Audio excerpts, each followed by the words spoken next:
Welcome to the Parenting Roundabout podcast for the week of February 24th, 2020. Every week we chat about the things parents are talking about, complaining about, and obsessing about right now. I'm Terry Morrow, and I'm here with Nicole Eridix. Hello. And Catherine Haleko. Hello.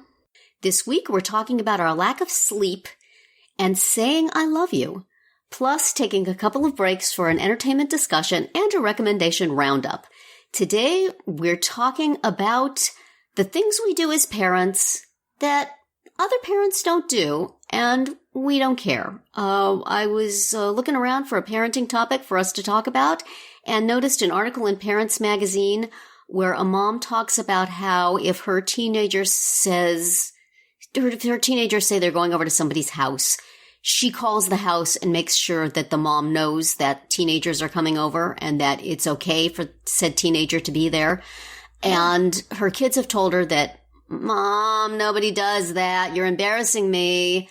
And occasionally moms have said, why are you calling? Of course it's okay. But other moms have said, gee, we really appreciate somebody checking because we feel like we're just sort of, kids come, kids go. We don't know what the situation is. So we're very happy to hear from the parent. So I thought we'd talk about whether we do that, whether we think that's odd for the parent to do, and if there are other things that we do along those same veins. In my case, with my kids, a lot of the time their social thing is sort of if they go to somebody's house, I go to somebody's house with them. At least with my son and his friends. It's a very collective sort of friend experience. So there's never any call for that. But there have been times when my daughter has gone to people's houses. And honestly, I don't remember now. It's in the dusty recesses of when she was a teenager, if I called people or not. I think I just trusted her that she knew it was okay. I might have asked concernedly, but I think it's a great idea. Do you guys do that? Did you do that with your teenagers? I tend to ask my own child, which, maybe is not very effective, but, if they say I'm going over to so-and-so's house, or if they ask me if they can, I say, okay, well, are their parents home? Do they know? And if they say yes, then I generally believe it. So, Right. It's sort of it's trusting the kid. And, I've never had any reason to not. Yeah. So, it's worked out. But I, especially I usually get more concerned, like, if I'm not going to be home and my kids want someone to come over, I'm like, well, make sure their parents know that I'm not here. That there's no adult here. So that's when I, want to make sure that everybody's aware of the situation. Right. Would you think it was weird if a parent called you and think, wow, that's an over-controlling person. I feel good about myself now. Or would you, think that's a really smart thing? I'm glad they did that. I would just think like I'm fine with, helping facilitate whatever they need,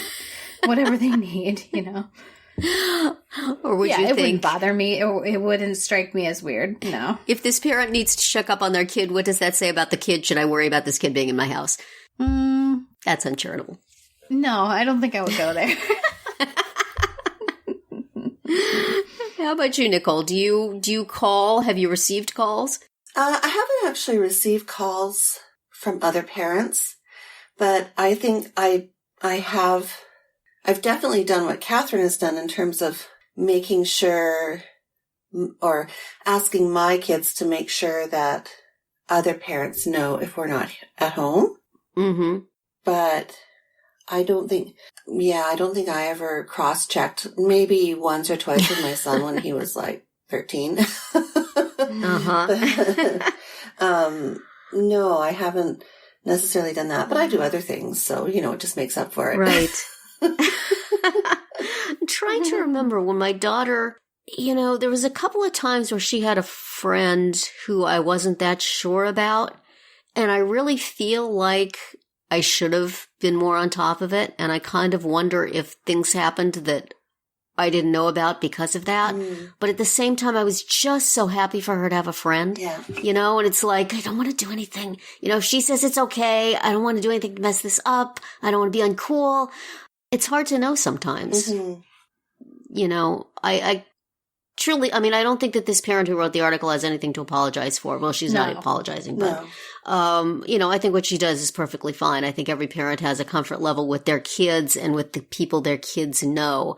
But it's also sometimes, depending on your kid, kind of a delicate thing. Yeah. Mm-hmm. You know, especially if your kid struggles socially. Yeah. You probably should be doing it more if your kid struggles socially, and yet then you become, oh, that kid's mother is kind of a handful. Don't invite her over. But I feel like the parents might not necessarily feel like that. Like maybe the kids would, but they don't even need to really know. Mm-hmm. Then is it going to rebound on my kid that your mother is so uncool? Yeah. Or why won't your mother let you go someplace? Of course, you know, as we know, I overthink things humongously. What? So, You do. so I would be torturing myself over this and nobody would care. It'd be much healthier to just write an article for parents about it and be done with it. Right. But, so that everyone could talk about it and be like, of course, it's totally fine. of course, nothing wrong with that. You go, girl. Hmm. Yeah. So what other things do you do then that other parents don't, or that you don't care that they don't, or you don't? That was a weird question. Did that even come out? I mean, I know that with my kids now, even though that they're older, they're out of their teen years. Even when they were, you know, well, early teen years, it made sense, but as they got older too, and even now with my daughter at university, I always ask them to text me when they get home at night. Oh, yes. And they just know that that's an expectation. Mm-hmm. Right. So that's a good thing. yeah, I just, you know, send me a quick text. That's all I want. Don't need to know what you did or what you were up to. Because you have Life 360 for Yeah. that anyway. That's right. Exactly. But we don't tell them that. Shush. Do you still use it now that your kid's in college? Life 360? Yes. Yes. And it's funny because now my daughter, yeah, I do use it, and she's aware of that it's on, but she doesn't realize that I'm tracking her so much. Right. I try not to bring it up because I don't want her to turn it off. Right. But and then my son, I find now that he's at that point where he's old enough to realize it's a good thing that we know where he is. Mm-hmm. So now he's kind of like crossed that, that kind of bridge between, you know, being younger and now being older and realizing that, yeah, it's probably a good thing that mom and dad know where I am.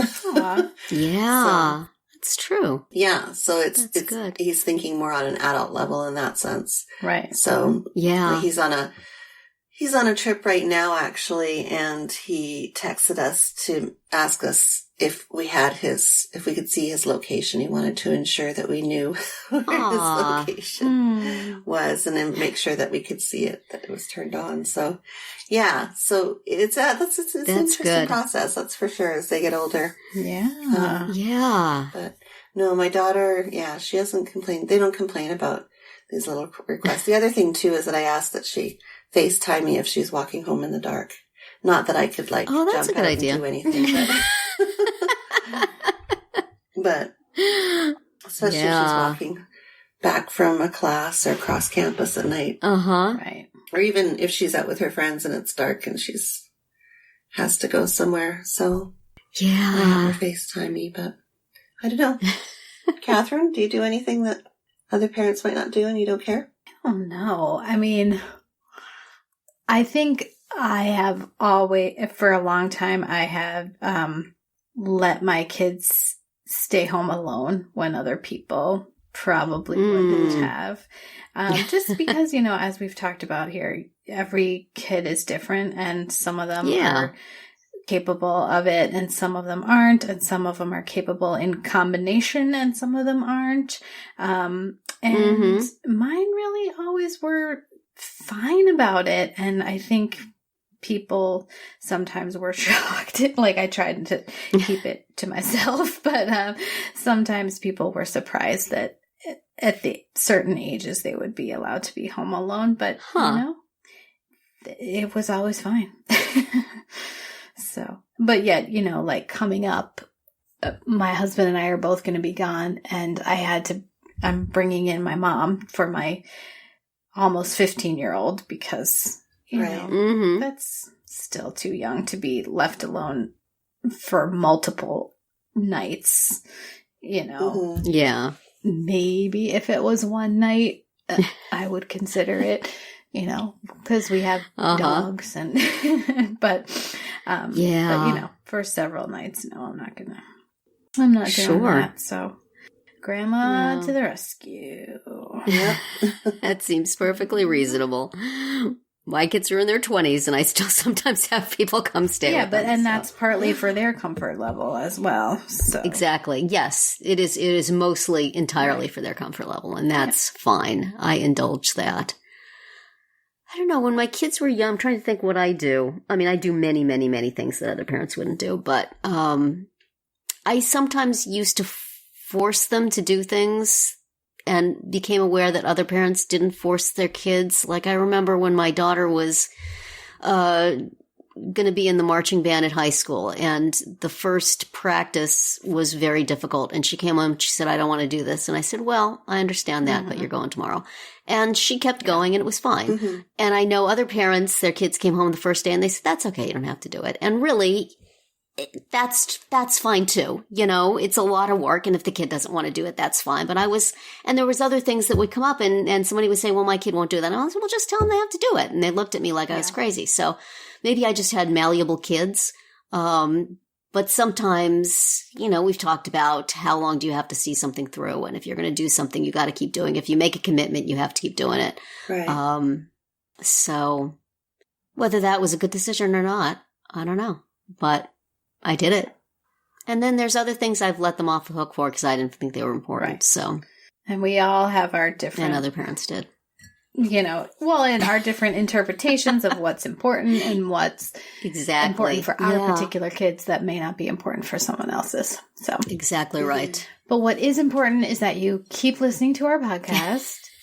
Because we will be back. Absolutely. That'll be it for today, but we will be back tomorrow with our entertainment-themed round 2. Yes. And we have some discussion of parenting choices on Veronica Mars. Yes.